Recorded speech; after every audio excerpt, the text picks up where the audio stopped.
എനിക്ക് most weighted ആയിട്ടുള്ള 2 കല്യാണം എന്ന് പറഞ്ഞാൽ നിൻ്റെത് വടക.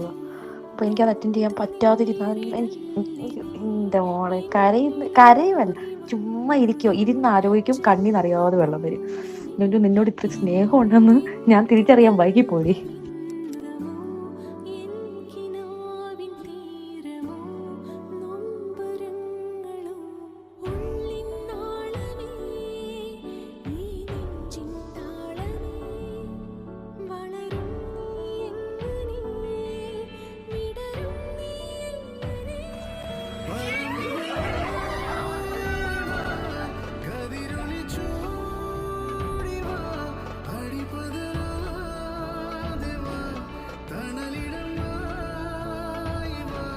പടങ്ങളെ കതിരൊളി